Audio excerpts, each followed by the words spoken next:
In this part, we're going to not just simplify a single fraction, but multiply and then simplify two fractions. So we're going to take two fractions, multiply them together, and then simplify the result.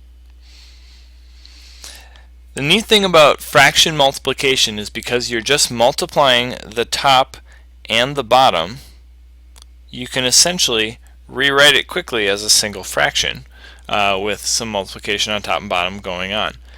And since your goal is to break it down into a bunch of multiplication on top, that's what factoring does, is that whenever you factor something, you break addition problems into multiplication. Your goal is to get to multiplication. Then you can already start simplifying things down. You can start canceling things out right now. So let's look at what we have available to us. I see that I have a 6 on top and a 3 on bottom, so I know that the 6 can be divided by 3 to get 2, the 3 can be divided by 3 to get 1. I have an r on top and an r on bottom, and those can cancel out to 1. This leaves me with a 1 and a 7 on the bottom. That will not cancel out with anything on top. And then I have an r to the 4th on the bottom, which I'm just going to leave there. So, because that does not cancel with anything on top. This leaves me with 2 times 9 is 18, and 7 times r to the 4th in my denominator. So that is my multiplied and then simplified algebraic fraction. So I can do that all in kind of one step. Let's go on to an example where there's a little bit more crazy stuff going on. If we look at number 7, whenever we see that multiplication sign, we can turn it into a single fraction.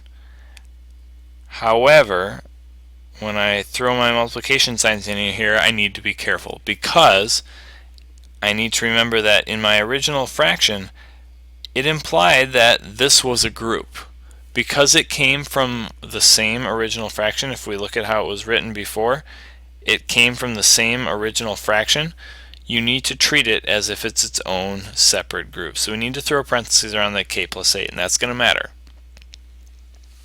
The 6, because it's its own group, we could throw parentheses around it or not. It isn't as important. But when we have a plus or minus sign in there, it really does matter. Now, because it's a giant multiplication problem, and we know that there's really actually multiplication signs over there as well, we can start looking for things that will go away. The k plus 8 on top and bottom cancels out to 1, so we can cross those out. We have a k minus 7 on top and bottom, and those cancel out as well, leaving us with a final answer of 6 over k minus 9. Now remember, we can't reduce the 6 and the 9 because that would be ignoring the k over here. Whenever there's addition or subtraction involved, you have to be able to match the entire group. That's why we use parentheses. You have to match the entire group, not just part of it. Good luck working your way through these. Take your time and make sure that things are fully factored before you start canceling things out.